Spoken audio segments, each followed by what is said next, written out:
Good evening, ladies and gentlemen. My name is Gary Taylor. I'm the Master and Deputy Principal, and I'm delighted to be able to introduce Professor Richard Whatmore tonight. Richard Whatmore is an intellectual historian. What, I hear you ask? Is there any other kind? Of course, Richard studies intellectual history, and he's put St Andrews on the map internationally with the creation of the St Andrews Institute of Intellectual History in 2013, its valuable archive and its associated new master's degree. So what is intellectual history? Well, conveniently, Richard recently published a book with that title, available at all good bookshops. And I quote Richard's own words, "Intellectual historians have reconstructed the intentions of authors in writing their texts. They have integrated the study of major published texts with less known published works by the author and with the whole range of manuscript sources.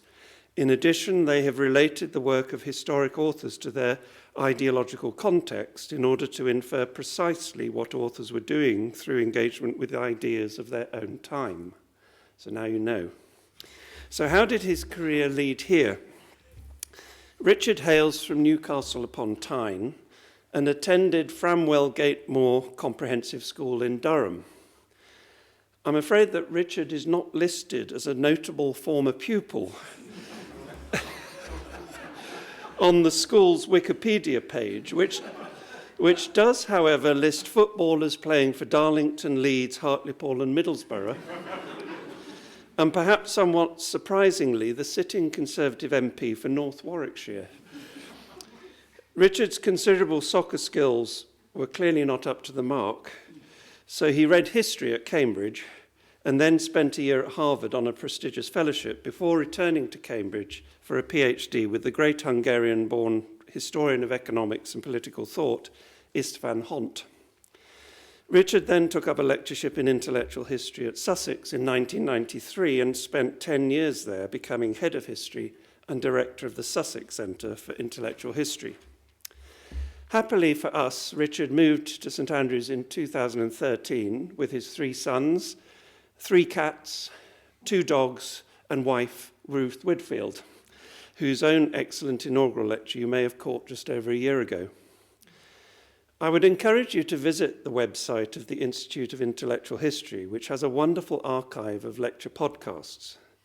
Several things will strike you: the remarkable breadth and interdisciplinary nature of the subject, the number of talks given by colleagues from schools across the university and visiting scholars from the world's top institutions, and a growing archive of the writings of eminent intellectual historians. Richard researches French, British, Irish, and Swiss political and economic thought from the 17th to the 19th centuries. He's chairman of the Thomas Paine Society, founding editor of the Global Intellectual History Journal, and is a member of several other editorial boards. His standing in the field is reflected by the fact that he will be giving the Carlyle Lectures at Oxford in January 2019. Tonight's lecture is entitled Scotland, Europe and the End of Enlightenment. Although focusing on the 18th century, I'm sure there will be resonances with today's politics and lessons to be learned. We could do with a new Enlightenment.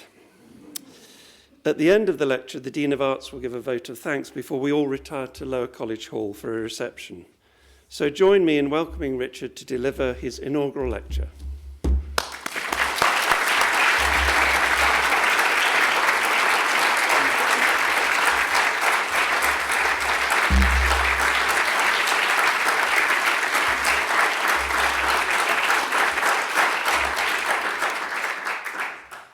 I'm just going to make sure that the clicker works. It does, marvellous. A huge thanks to Andy Eccles for organising that. Now, this is my second inaugural lecture. At the first, I stood up in a very large and packed lecture theatre, and I thought to myself, my God, intellectual history is popular. And as I had that thought, a substantial proportion of the audience stood up, took placards from beneath their seats, and advanced on the Vice-Chancellor who was present to demand that he resign for privatizing the university catering services. And then they left, leaving a much diminished forum. St Andrews, of course, is different, and I'll always be grateful to my wife and sons for agreeing to trek north in 2013.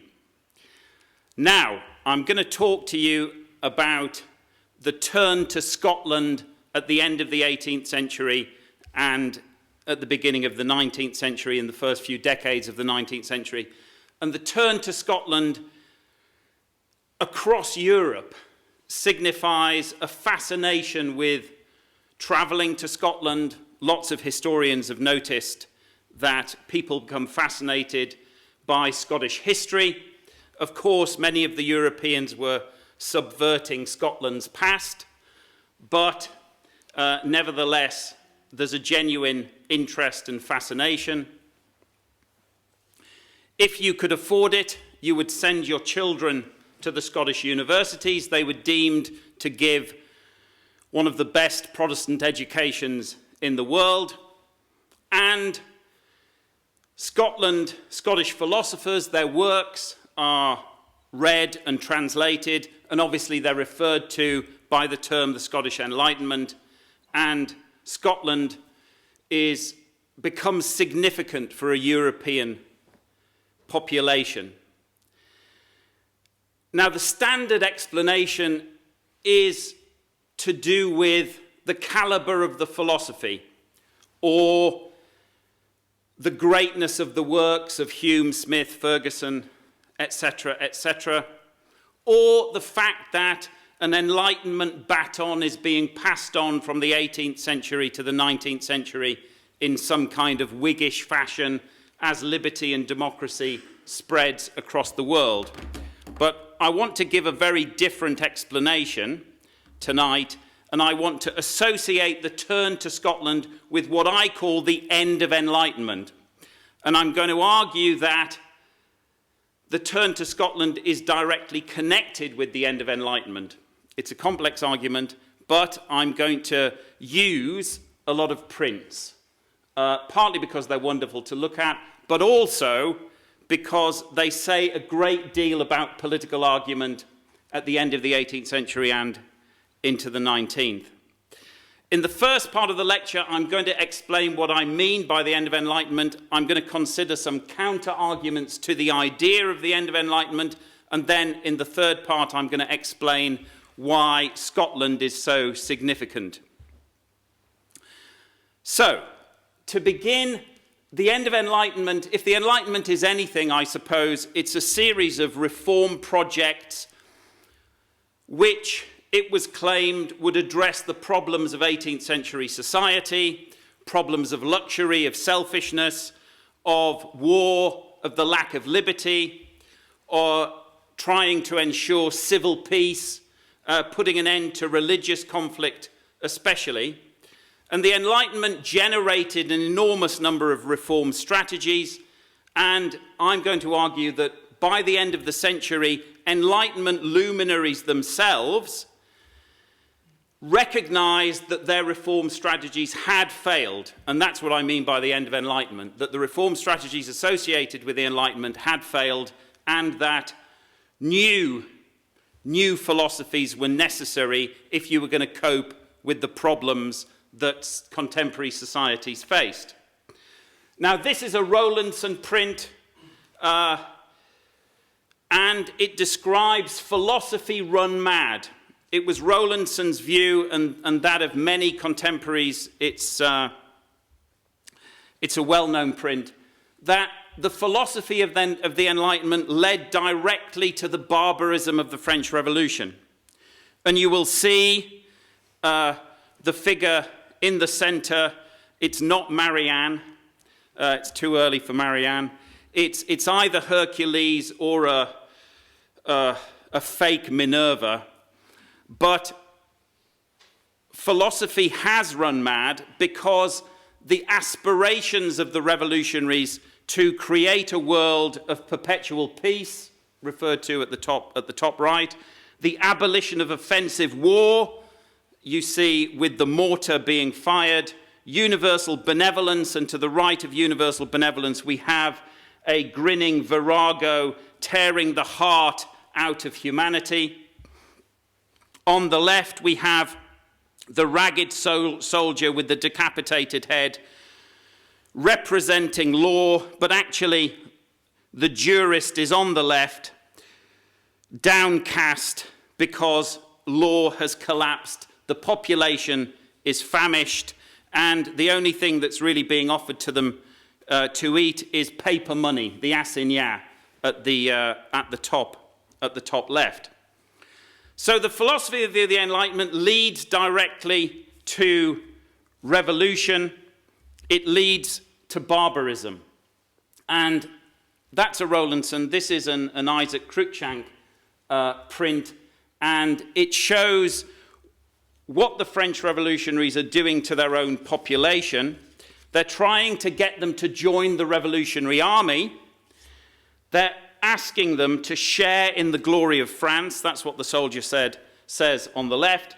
But he is forcing the populace, he's dividing families, he's forcing them to join the army, and they're offered, as the chap at the front leading the horse says, 1 sou per day and plenty of water.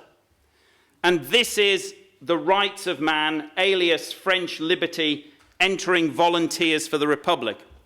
And the poor chap who has the tricolour pole inserted into his bottom, he is saying, if this is the rights of man and French liberty, Lord have mercy upon us. And at the top, although it's not shown in this image from the British Museum, it's a cap of liberty at the top.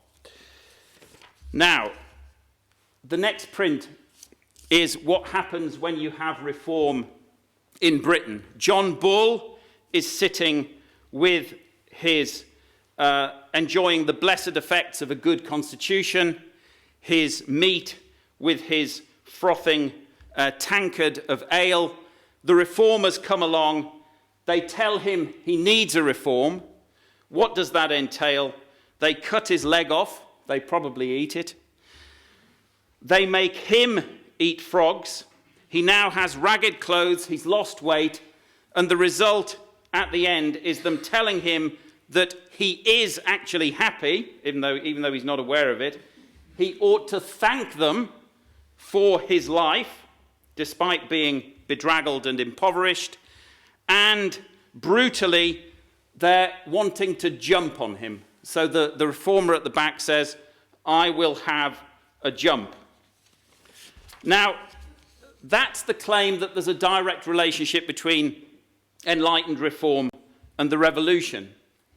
But you might think that contemporaries thought of the revolution, especially if you were looking at it from a British perspective, as something that was quite dreadful. But there was quite a lot of optimism about the revolution. If you take somebody like Edmund Burke, he, in his reflections on the revolution in France, that was published in November 1790, Burke condemned the revolution and underlined how dreadful it was, but at the same time, he argued that it had weakened France. After all, the French had got rid of the common pillars of the state, the church, the aristocracy, and they challenged the power of the monarch. And therefore, France had got weaker, and the view was that Britain was relatively stronger in the world. But what happens in the years after 1792 into 1793, and for the following 2 years, is that the French Revolution begins truly to horrify representatives of the Enlightenment or Enlightenment luminaries such as Burke. Now, this is Gibbon, Edward Gibbon, the author of The Decline and Fall of the Roman Empire, published, the first volume appears 1776. Gibbon lives for 16 years of his life at Lausanne, and in October 1792 he's able to watch the French revolutionary armies, which are at that time doing something which is extraordinary, which is defeating all of the professional armed forces of Europe's monarchs. They're defeating all of them. They are taking over the continent as far as anybody can see. And even the great armies of the Swiss cannot stand against them. Obviously, Swiss republicans, their manliness is supposed to be able to defend the state. It's no good against the revolutionary hordes. Gibbon is horrified. He was notoriously corpulent, and he joked with his great friend John Holroyd, Lord Sheffield, that he thought the revolutionary soldiers, because he thought of them as starved, might eat him. And ultimately, he decides to run away from Lausanne, away from the revolutionary armies, and he arrives back in Britain, and he dies in 1794.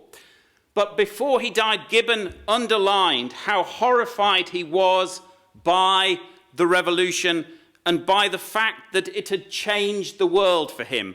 Gibbon saw Europe as a patchwork of little states of lots of different kinds, with different cultures, and he thought it had all been swept away. And in the quote, you'll see that he says, "The horizon is black, the Gallic dogs are enjoying the most insolent prosperity." It's a classic Gibbonian phrase, insolent prosperity. And he's worried that the British too might eat the apple of false freedom.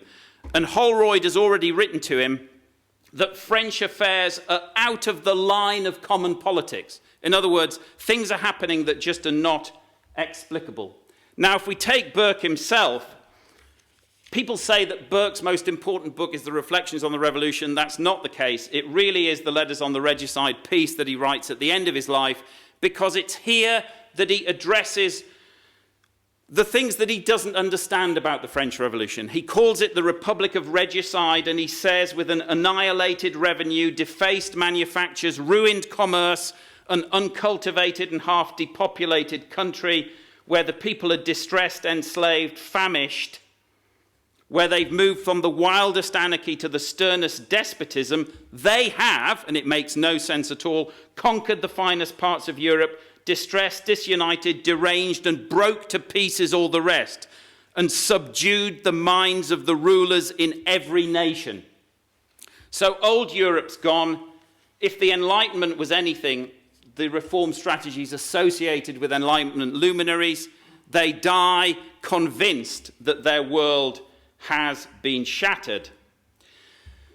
Now, if there's a group of Enlightenment luminaries such as Burke and Gibbon who were opponents of the French Revolution, many philosophers embraced the revolution and became Republicans and wanted to transform the world and participated. Thomas Paine's a very good example. Mary Wollstonecraft is another.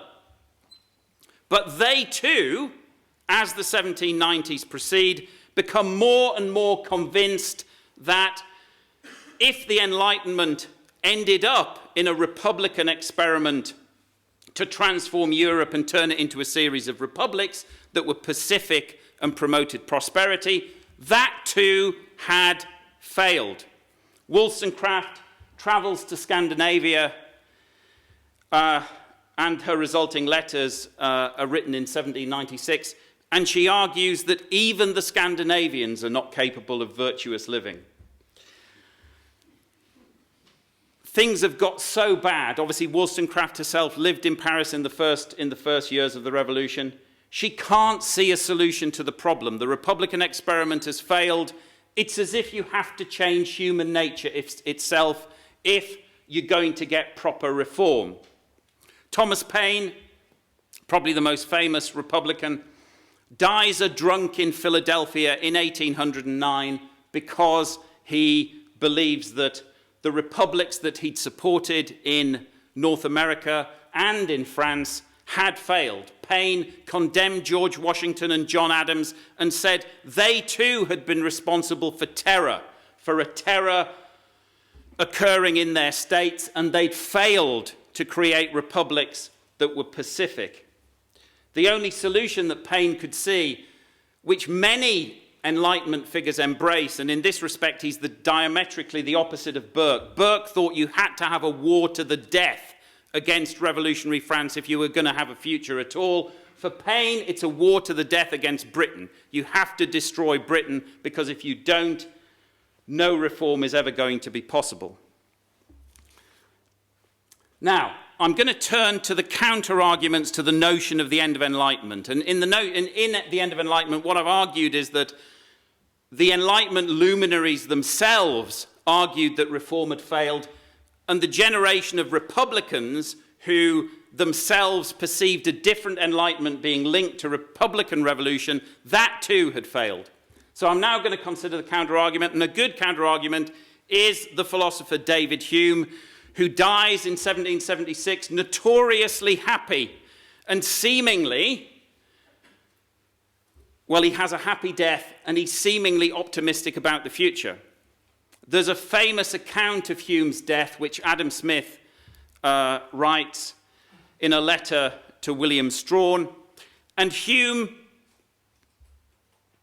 Smith says, was happy. He reads Lucian's Dialogues of the Dead, and he jokes that he has arrived at the River Styx. He meets Charon the boatman, and he says to Charon, "If you let me live, I'll finish a new edition of my works.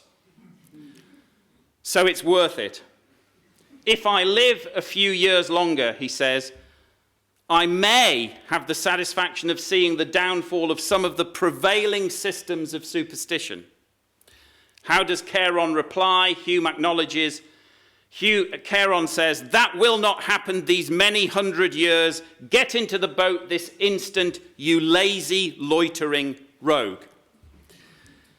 Now that's significant, because even though he has a happy, unchristian death, Hume did think that the prevailing systems of superstition were entrenched and were likely to last. He was famous for predicting the euthanasia of the British Constitution. He saw contemporary international relations as cudgel playing in a china shop. And he thought the levels of public debt across the commercial states of Europe was likely to bring them to bankruptcy and either civil or international war. So Hume fits the definition of the end of Enlightenment as I've described it. Now, I'm briefly going to refer to two figures who are associated with optimism. One is Condorcet, dies in prison in Paris, imprisoned by the Jacobins. But he leaves a manuscript that becomes famous, the sketch of a historical picture of the progress of the human mind, known as the Esquisse, in 1793. And it describes the transformation of human nature in a utopian world that's the 10th stage of human history, where things have improved. It's often seen as a utopian tract. But actually, Condorcet too, even though he still believed that reform was possible, he thought the French Revolution had failed. Then it killed him, after all. The 9th stage of human history, according to Condorcet, which encompassed the revolution, was a disaster. And if you were ever going to get change again, human nature itself had to be transformed. Now, Brissot, a fellow Girondin with Condorcet, famously sung on his way to the guillotine, just to show that he still was a Republican and loved the Republic. But in his final work, he too advocated the massacre of his political enemies, Robespierre and the Jacobins, and he was convinced that the French Republic had failed, and you needed to go to war, you needed to kill your political enemies if you were going to create a better republic. So, in other words, all of the figures between the death of Hume, 1776, and the death of Paine and Thomas Holcroft in 1809, all of them fit what I'm describing as an advocacy of the end of Enlightenment, that the reform strategies have failed. But a counter-argument again might be, if you see the 18th century as the century of Enlightenment, then of course you advocate reform. And if you advocate reform, then surely you see existing society as problematic and in need of reform. So obviously you're going to identify problems in it. And you might say the whole of the century is the same. People want reform. You're identifying problems all of the time.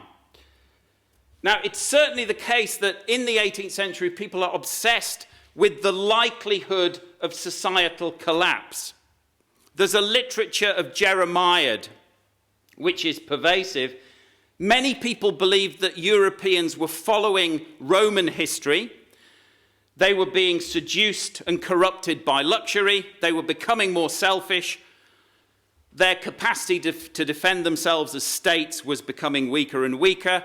And the result was going to be either the invasion of new barbarian hordes or the rise of Caesar figures who would take away liberty, or a more general collapse into civil war or international war. And so lots of prints do focus on the likelihood of despotism or the rise of Caesar figures, and it's certainly the case in British politics. This is an anonymous print from 1784. We have Charles James Fox on the left, trying to keep Britannia upright. She has the Magna Carta and the Bill of Rights, but the staff and the cap of liberty have been dropped, and we have Pitt showing a picture of Gustavus III of Sweden to George III, who's at the bottom right, and it's Pitt recommending a coup d'etat because the Swedes have just abandoned parliamentary monarchy. They've moved to an autocratic system, and the claim is that is likely in Britain.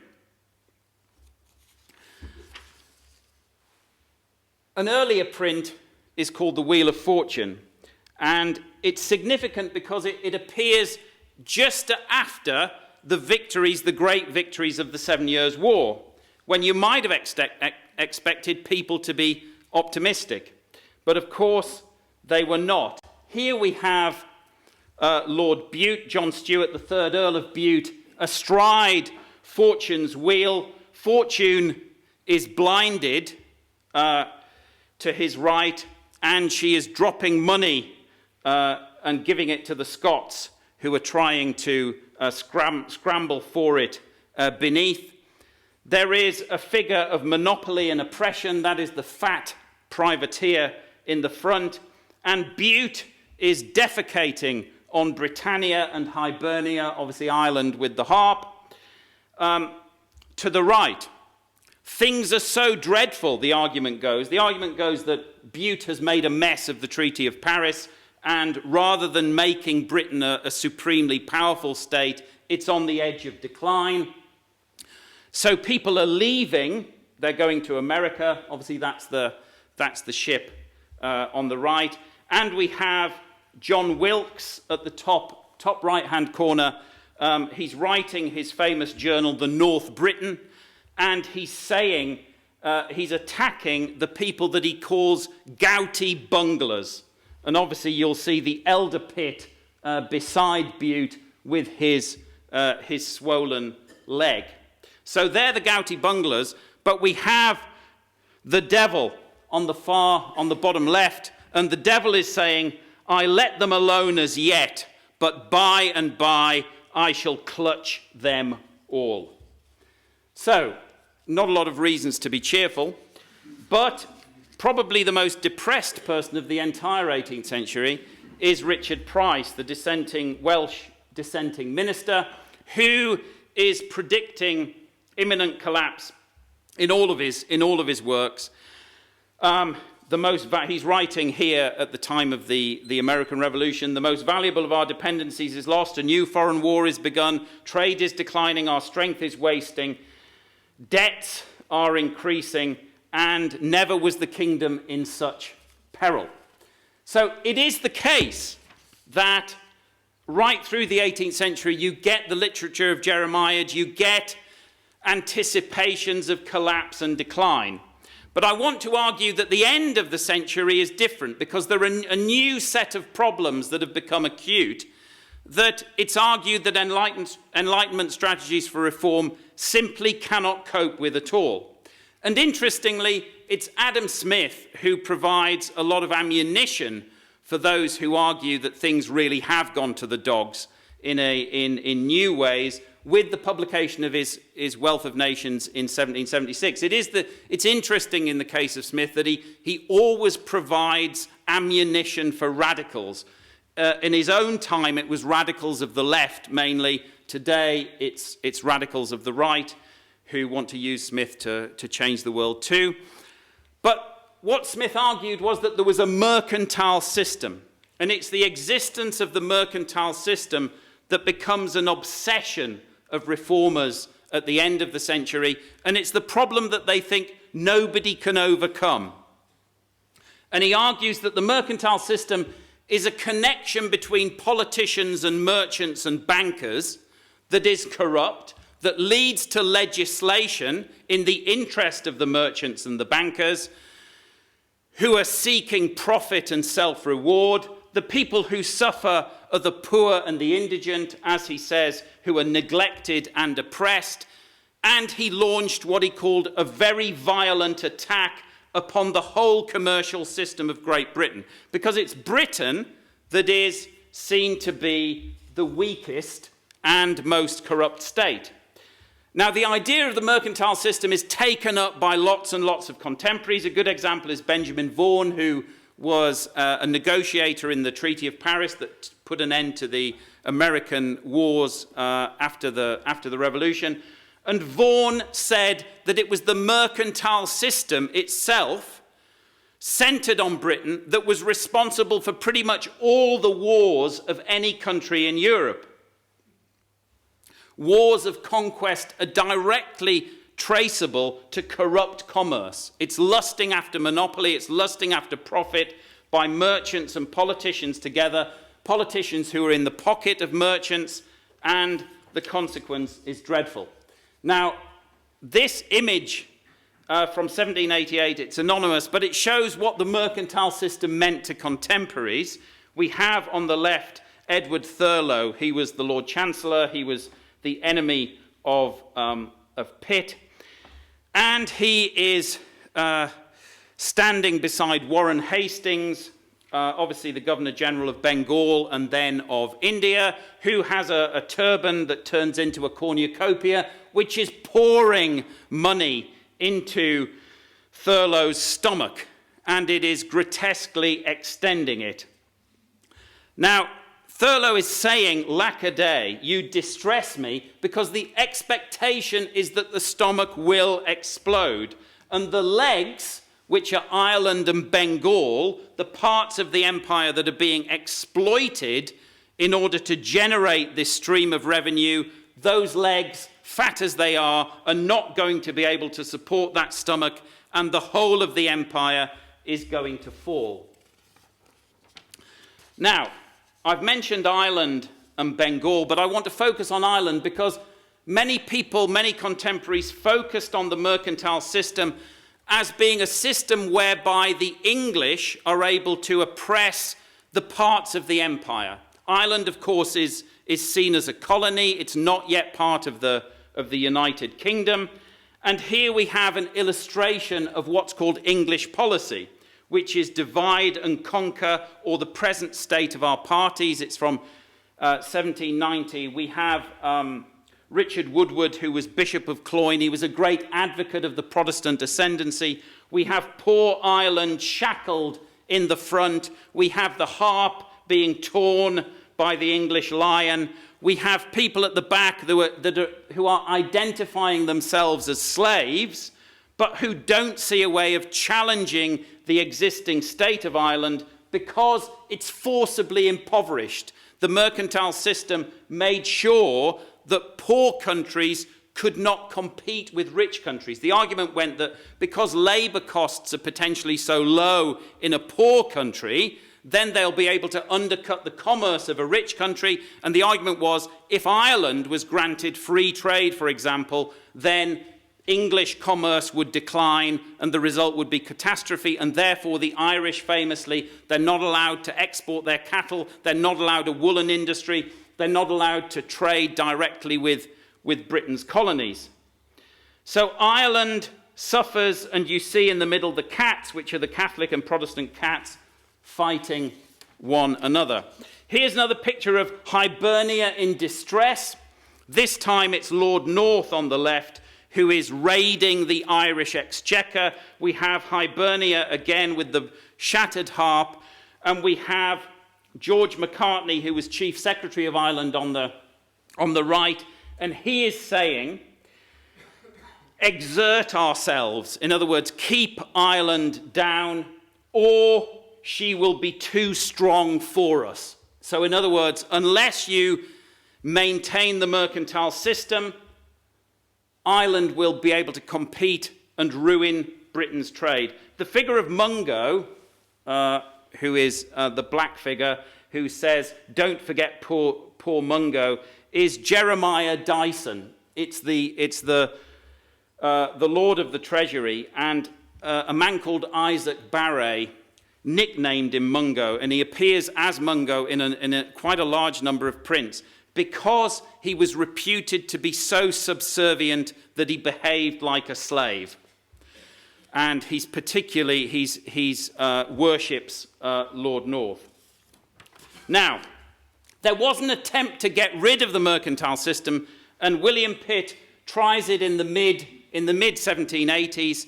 He experiments with more free trade for Ireland, and the mercantile system so entrenched that this print shows the likely effects, the anticipated effects of the freeing of trade and of the collapse of the mercantile system. And this is London. These are the quays. The aldermen are carrying the coffin of trade, and it's the funeral of trade, who died of a mortal stab received, and it's received by Pitt. Pitt appears as the devil, and there's quite a marvellous joke, which is, bring your riches to my great pit. And that is the pit. So where are the riches going? It says on the Customs House, they're gone to Ireland, and Hibernia is driving the British Lion for once overburdened.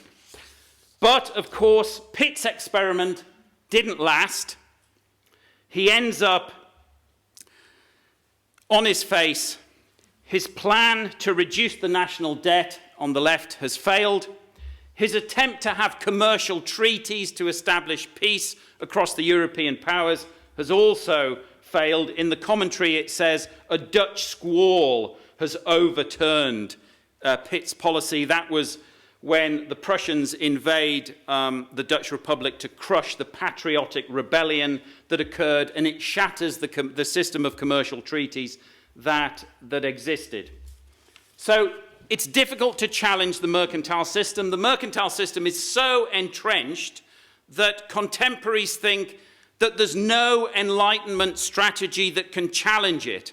You simply have to accept the fact of the mercantile system. But there's another problem that I want to mention, and I didn't talk about it on the first print, but I hope some of you noticed that right in the center we have religious indifference, and we have the revolutionary burning the bishop and the monk. And what this meant is that, again, if the Enlightenment was anything, it was an attempt to get away from the kinds of extremism and violence that had characterized the periods of the religious wars and the Reformation, that obviously had shattered Europe in previous centuries. And what a lot of commentators focus on more and more is the fact that religious extremism at the end of the 18th century has been translated into normal politics. In other words, it's been secularized, and it's dreadful because it means that the fires are burning again, that people are being killed because they disagree with you politically, and there's the advocacy of murder, and murder becomes part of normal politics. Now, again, it's associated with the French Revolution.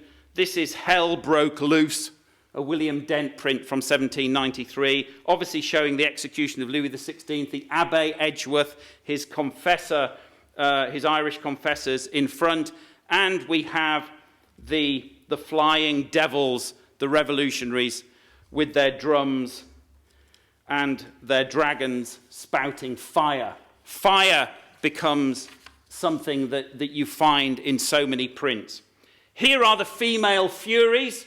Again, the parallel is with a genuine monstrous regiment of women who assaulted Versailles in the October days of 1789, invaded the royal palace, massacred the troops, and obviously professional soldiers run away from this kind of mob. And you see the barbarism and cruelty and the frenzied massacre before Lafayette in the balcony saves everybody. Here again, we have Charles James Fox, Citizen Reynard, on the left, looking through the false mirror. But even the false mirror, in the false mirror, there's still burning. But John Bull's on the right. He's looking at the true mirror, and he's acknowledging the hypocrisy of the revolutionaries in trying to establish liberty, equality, and fraternity. What is the result of that? It is, at the bottom, conquest and famine. That is what you get if you rekindle the fires of the Reformation. Now, this is a Gilray from 1793, a genuine sans-culotte, with his daggers dripping blood. The scales of justice have been upturned. The guillotine is operating. And as so often, churches are burning in the distance. He's smiling. He's enjoying himself. He's so dreadful. The liberty cap is atop the bishop's crozier. The bishop is dead alongside two monks. And Christ, the cross, is atop the skull and crossbones in the top right. And Christ says, "Good night," because really we're entering a new dark age. And the last of these prints that I want to show you is advocates of revolution. From left to right, we have Priestley, Fox, Towers, and Sheridan. They're reenacting the witches scene from Macbeth, and they are enjoying the effects of French spirits. And what is the consequence? Again, at the top left, we have fanaticism. We have the burning of churches. Again, this notion that the Enlightenment has resulted in a rekindling of religious warfare. You have republicanism, the crushing of the crowns, and in the top right, you have Jack Cade slaughtering crowds. So it's dreadful, they're mad. Patriotic incantations lead to disaster. Now, what are we left with? We're left with, according to Rowlandson, a choice, a relatively simple choice. And that is between the French Gorgon in the land of murder, of atheism, rebellion, treason, anarchy, murder, equality, madness, cruelty, etc. And we have British liberty, religion, morality, loyalty, obedience to laws, independence, etc. Where there is justice, where there is the Magna Carta, Britannia obviously is defending it. But this is never going to be a convincing argument, because Britain has been associated with the mercantile system. And while it might have avoided some of the extremes of religious warfare that are associated with France, it's still traditionally been seen as one of the weakest states likely to experience disaster and apocalypse because of the debt, because of the mercantile system, because of the tendency to perpetual war and the instabilities of domestic politics. I'm not going to tell you about emulation. But I am going to explain now why Scotland is so important. Scotland is of enormous importance because Scottish history seems to provide an alternative to the mercantile system. Since the Union, it was argued, something very peculiar has happened. And it's the reverse of the Irish case. And it's the reverse of the Irish case because obviously Scotland was not a colony. It was part of the United Kingdom. And for the Europeans and for many British observers themselves, Scotland seems to show that economic relationships between weaker or poorer elements of a polity and a metropolis that's richer and stronger, it doesn't have to descend into mercantile corruption and war. Instead, Scotland has enjoyed, it's claimed, economic development. It still has an independent culture, separate laws, a separate religious establishment. Europeans are fascinated by the fact that the Scots have not rebelled as the Irish did, obviously in 1798, that the Jacobites are history by the end of the century. Scotland, in terms of religious warfare, is seen to be remarkably calm. And this is really portrayed by this Cruikshank print. We have Dundas at the left-hand side. I'll explain why this is my favourite print in a second. Some of you may have already spotted it if you are keen-eyed. This is the argument that if you make Ireland part of the United Kingdom, as Scotland has been for many, many years, then the Irish will also enjoy all the benefits of the Scots. So Dundas, Pitt's war secretary, on the far left, is sitting on top of boxes representing all of his offices. He's well dressed, he's well fed, and the contrast is with the poor Irish who've not enjoyed the benefits of union.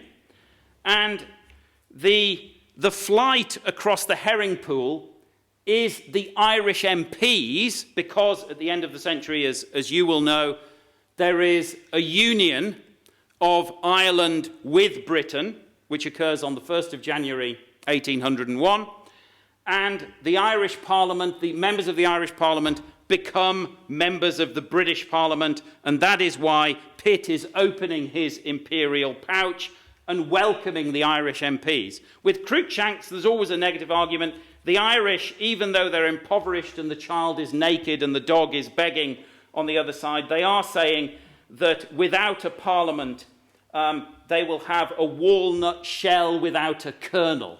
So they are worried, but look at Dundas. Look how healthy and well Dundas is, and look how integrated he is into the empire. And again, if you look at the offices, he's obviously Secretary of State for War. He's Commissioner of the Chelsea Hospital, and, obviously in reverse order of importance, near the bottom, he is Chancellor of the University of St Andrews. Clearly, that was going to persuade the Irish to embrace a union. Now, I've said that there's an obsession, there's a fascination across Europe with Scotland, and part of the reason is the argument that domestic British problems, the problem of the mercantile system and the oppression of Ireland, can be solved if the Irish become Scots. And that's what European observers, the middle quote, Jacques Mallet-Dupont, argues that it's clear. The Scottish example has worked. Scotland provides an alternative history to the mercantile system. And if you can replicate that relationship, in the case of Ireland, everything's going to be fine. And early at the bottom, you have François Divenois, who was arguing that since the Union, he's talking about the Irish Union in 1801, he says the extension of the trade of Ireland has been so rapid, has outstripped that of England and Scotland. So, in other words, you've got immediate benefits. So the British Empire doesn't have to be characterized as a mercantile system. It can actually be something that is much better. It can be a cosmopolitan empire. And this is a print from the Satirist in 1812. It's celebrating Wellington's victories in Spain, but it's important because you have on the left people attacking the reformer Francis Burdet's house. So he's a representative of the French Revolution, so he's bad, and people are now turning against him. We have discord and faction on the bottom left who are now in despair. Why are they in despair? Because of the greatness of the Union. The Welsh and the Scots and the Irish and John Bull together are celebrating Wellington's victories, and they are claiming in effect that if you have a united kingdom, then militarily you are safe. And that's of great importance if you're a small state, because if you're a small state, the argument was accepted by, you were either going to be invaded by revolutionary armies, you were going to become part of a bigger empire. That was the logic of markets. You need larger markets and larger states. So the relationship embodied by the Union was of fundamental importance because you could keep your independent culture, your independent laws, your independent religious establishment, but the benefits were clear. And here's a final example of the benefits. This is, once peace has been restored in 1814, obviously Bonaparte is going to come back, but he is being dragged into hell and being flayed by justice with a fiery sword. We have plenty in the middle, scattering flowers and fruit. We have peace, offering the olive branch to France and Britannia. And beneath, we have agriculture thriving, we have commerce, and we have the emblems of industry, the beehive and the spade. So that's what you get when you have the downfall of tyranny and the return of peace. But of course, we can't be that optimistic. Here's another Cruikshank from a year later. Because the mercantile system still existed, and again, it's shown in this portrayal of France. Louis XVIII is hideously obese on the throne, maintained by a very weak pole, and in reality, by the sovereign powers of Europe. Obviously, you have the regent at the front on the left. We have the Emperor of Austria and the King of Prussia at the back, and we have the Tsar at the front on the right. They're maintaining the throne of France. What is the monarch himself of France doing? He's talking to the Pope. He's encouraging priests and nuns. And Talleyrand, which is the winged serpent, is whispering dreadful things into his ear. The bottom left, we have the people of France. And the people of France are Janus-faced. They are saying, "Vive le roi," but in practice they're plotting bloody revenge at the first opportunity. Now the monarchs, the major monarchs of Europe themselves who are maintaining the throne, the regent is defending hereditary power. So in other words, there might be a rebirth of autocracy in Britain. The Tsar has a map of Poland in his pocket. The Prussians are upset because they've only got Swedish Pomerania. And the Emperor of Austria is planning to take the throne of France itself. So in other words, the lust for empire, the desire to establish your own mercantile systems will tear up Europe and lead to future war. But the other problems there as well, the fires of the Reformation and the worst elements of the Reformation have been reborn and are being rekindled. And we have Ferdinand VII of Spain, who's at the bottom right. He is blindfolded, and behind him you have a figure, the director of the Holy Inquisition, wearing his Jesuit biretta, and the message is, we again are living in times of religious war. But I don't want to end on that kind of negative note. If the turn to Scotland was associated with anything in the early 19th century, it's associated with Walter Scott.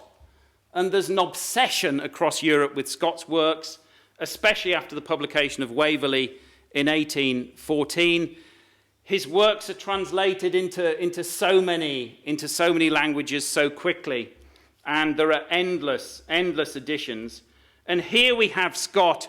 He's called the Great Unknown, as many of you will know, because obviously these novels were anonymous. He's with his son Walter. He's holding little Walter's hand. Walter's a hussar. He has his great works on his head.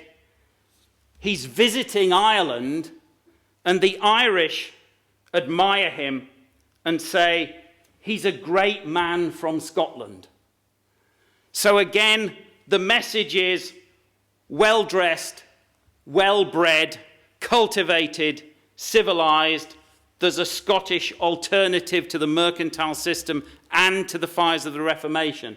And that is why, at the Congress of Vienna in 1814 and 1815, many of the representatives of the small states, places like Geneva, and the Genevans, it's been an independent republic, but they decided to become Swiss for the first time.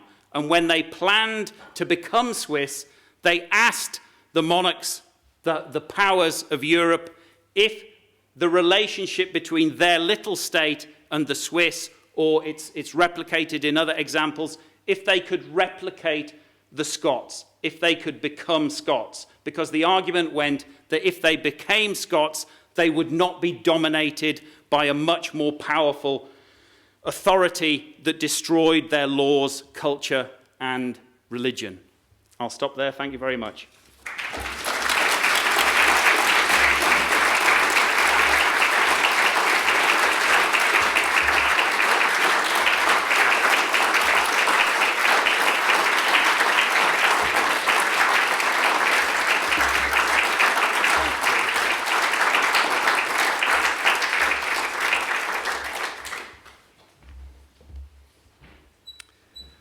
Well, it's my very great pleasure to offer the vote of thanks. Another impossible act to follow. Here we go again.